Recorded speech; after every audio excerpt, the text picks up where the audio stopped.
cacing bos.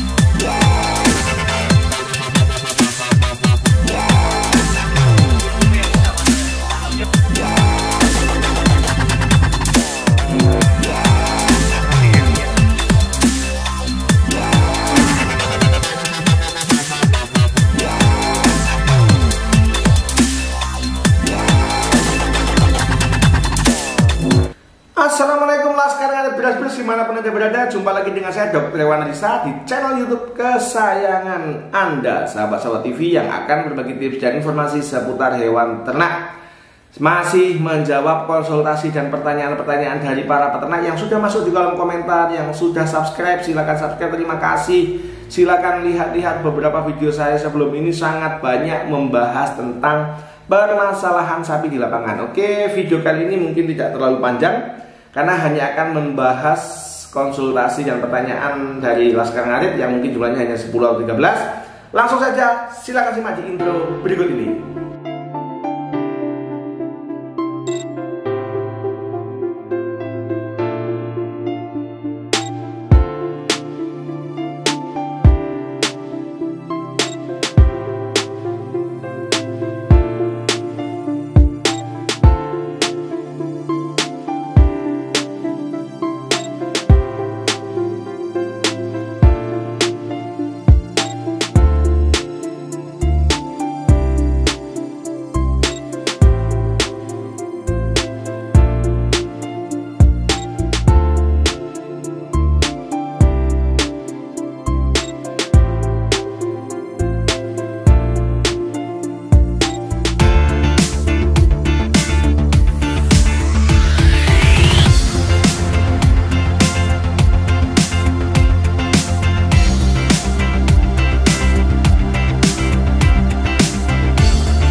Oke, Laskar Ngarit beras-beras dimanapun anda berada. Pertanyaan pertama agak panjang, langsung panjang Pak Bos. Sabar ya. Afif Fikri, salam beras-beras. Pak, nih saya Kahar mau tanya. Sapi saya habis keguguran 6,5 bulan. Terus langsung saya panggilkan mantri, lalu disuntik. Terus umur 1,5 bulan keluar lendir bening seperti birahi. Tapi keluarnya kok lama, sampai 1 minggu masih keluar terus. Lalu di IB Pak Mantri.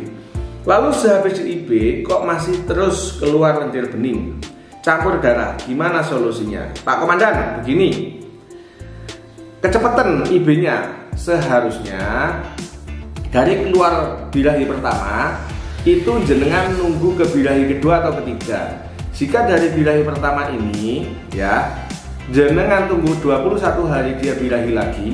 Oke, ditunggu lagi 21 hari lagi dia birahi lagi, pertanda dia sudah siap untuk di IB. Tetapi jika baru pertama kali birahi setelah proses keguguran kok langsung di IB, khawatirnya rahimnya masih belum siap total.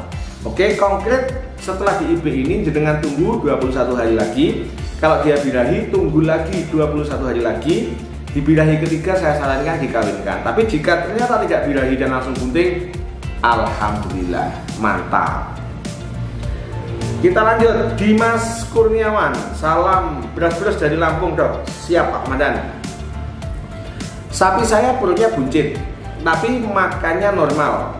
Kira-kira ada masalah nggak Dok? Mohon pencerahan. Yang pertama, pastikan sudah diobat cacing.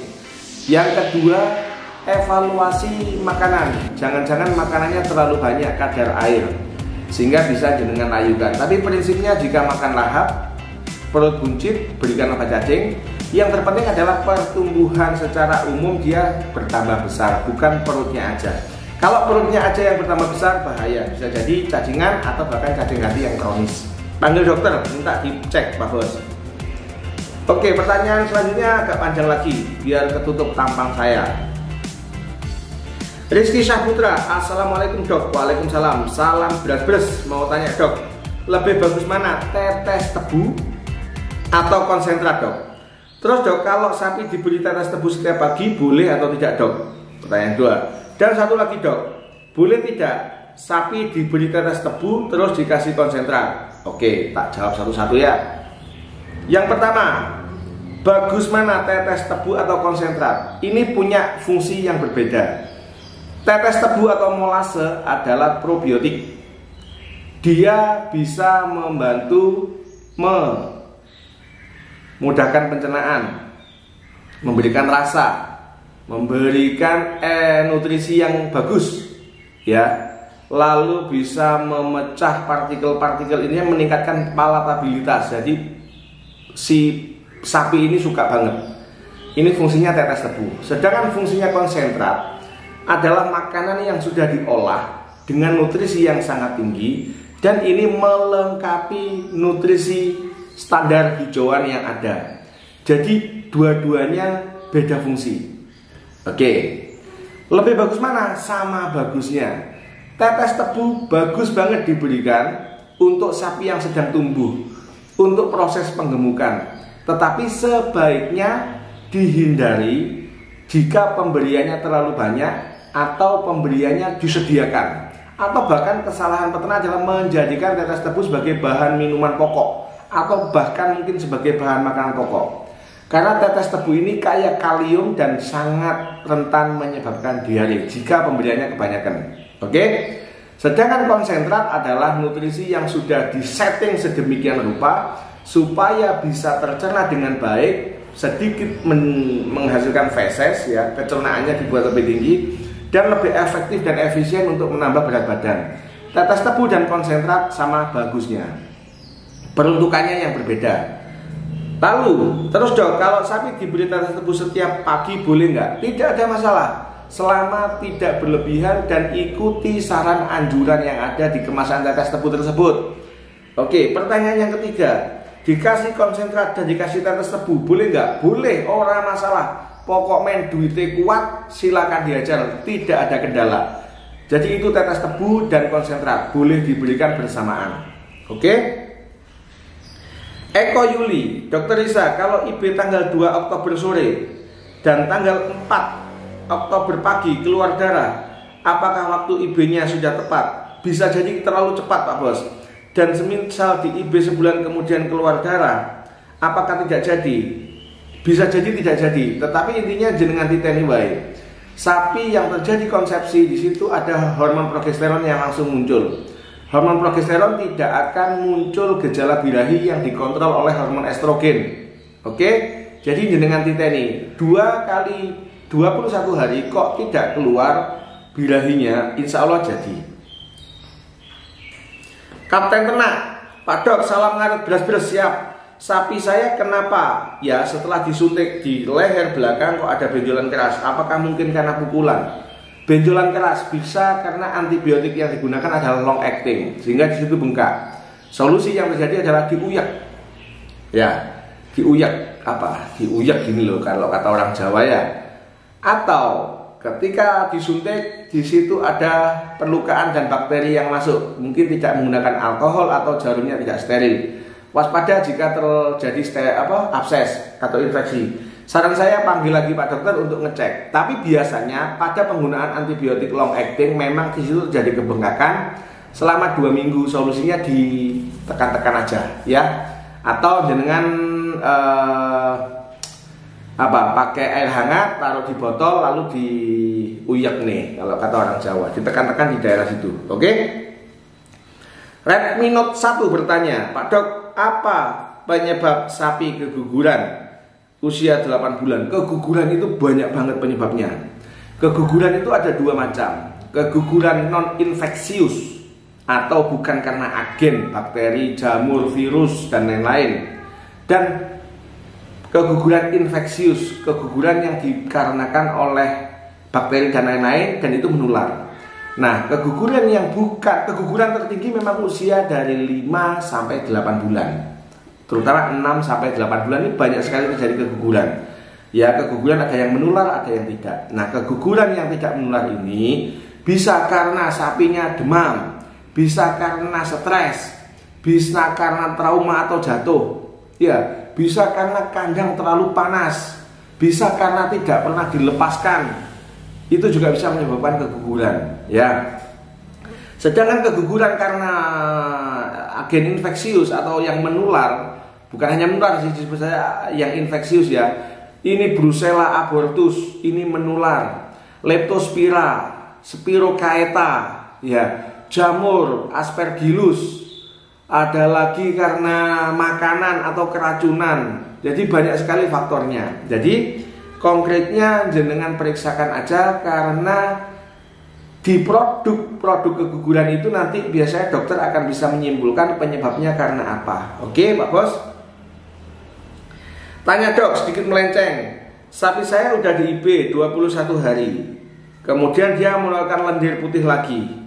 Apa IB-nya gagal? Bisa jadi. Tapi tetap ditunggu 2-3 kali 21 hari dulu. Kalau masih rutin birahi, bisa jadi memang dia sedang tidak bunting. Oke, tapi kalau sudah tidak birahi, ya kita anggap dia bunting. Oke bos?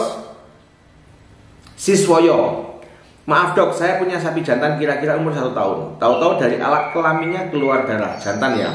Katanya mudul, itu bahaya gak? Kata tetangga saya disuruh kasih micin, jangan dikasih micin. Ngapain dikasih micin? Mateng nanti bos. Oke. Keluar darah pada ujung penis, saya nggak bisa bayangkan ya istilah mudul itu seperti apa. Tapi kalau keluar darah dari ujung penis itu namanya adalah, kalau nggak salah, postitis ya. Keluar darah dari ujung penis, ya. Bisa karena perlukaan, bisa karena trauma, bisa karena tergores. Oke. Tetapi yang bahaya adalah jika seekor sapi pipisnya berdarah. Ini bisa leptospira, parasit darah, bisa juga babesiosis, parasit darah yang dibawa oleh si kutu atau caplak. Maka jenengan memastikan kalau leptospira ini ada hewan yang berperan lain, yaitu tikus, menular melalui air seninya tikus, urinnya tikus. Kalau babesia ini ditularkan oleh parasit, ya. Jadi jenengan sebaiknya pastikan aja, panggil dokter, takutnya antara babesia atau leptospira, atau mungkin malah ada infeksi di ujung penis yang sampai berbelatung, ya, segera panggil untuk dilakukan treatment. Oke? Siswoyo, semoga bermanfaat ya Mas. Budianto. Dok, saya mau tanya, kalau sapi atau domba dicampur pakai polar yang dicampur nasi basi. Siswoyo, Budianto. Dok, saya mau tanya, kalau sapi atau domba dicampur pakai polar yang dicampur nasi basi. Pak Bos, nasi basi jangan pernah diberikan pada ruminansia, kambing, domba, sapi, kerbau, menyebabkan kembung. Nasinya yang berperan pada proses kembung itu. Jangan pernah dikasih nasi, gelo atau menyesal nanti jenengan. Lulu Ilmaknun, tanya bos, sapi saya udah birahi lagi 24 hari setelah lahiran, tapi pedetnya belum temil. Terus kotoran si pedet tetap kayak tai kalong. Apa pedetnya bermasalah dok? Induknya udah tak kasih obat cacing. Induk sudah dikasih obat cacing, 24 hari sudah birahi, berarti oke. Tunggu birahi kedua atau birahi ketiga. Pedet kok seperti tai kalong, berikan obat cacing juga, dan obati, jenengan obati ke dokter ya. Oke, semoga bermanfaat. Salam beras-beras dari Kediri, Kota Tahu. Siap, saya pernah lewat Kediri dan banyak orang yang jual tahu. Mau tanya bos, sapi saya kena penyakit kulit gudik. Cara ngobatinya gimana ya bos? Oke, gudik disebabkan oleh Sarcoptes atau tungau yang sangat kecil-kecil. Suntik nih bos. Jenengan panggil dokter. Dalam waktu 14 hari jenengan minta disuntik 2 kali. Dan dalam waktu 2 kali suntik itu, jika panasnya lagi bentar, jenengan jemur. Nanti ini akan gelodogi pasca disuntik. Lalu jenengan bisa memandikan setelah 14 hari. Misalkan tanggal 1 disuntik, oke ya. Tanggal 13 jenengan mandikan. Tanggal 1 sampai tanggal 13 ini jenengan jemur biar merotol. Oke. Tanggal 13 ini jenengan mandikan yang bersih bos. Bilas pakai selang yang bersih ya, jenengan jemur lagi. Tanggal 14 atau 15 minta disulik ulang. Selesai. Oke. Assalamualaikum, Tirta Tri Hartanto. Assalamualaikum dok. Waalaikumsalam. Mau tanya, boleh tidak sapi bunting dicombor? Sapi bunting dicombor boleh, dengan singkong tidak boleh. Ya, kecuali singkongnya sudah jenengan jemur, sudah jenengan olah, sudah jenengan fermentasi boleh. Tapi kalau singkong mentah jangan bos. Bahaya, banyak mengandung sianida. dan bisa kembung juga atau indigesti, mengalami kelumpuhan pergerakan lambung ya. Dani Suhandra, Pak Dokter, teracak itu apa? Mohon dibantu. Teracak itu adalah telapak kaki, ini namanya teracak. Oke Pak Bos, itu teracak. Ilda Mayu, salam beras berdok. Sapi saya dari umur 10 bulan tapi udah minta IB 2 kali. Belum saya IB, jangan di IB. IB di usia minimal 16, 17, 18 bulan. Oke, Laskar Ngarit beras-beras dimanapun Anda berada, semoga video ini bermanfaat. Jangan lupa please like, subscribe, komen, dan share video ini di grup-grup jenengan berada ya. Tapi cari admin yang bisa meloloskan, jangan sampai Anda share ini, share informasi dan edukasi ini malah jenengan di blacklist, diblokir.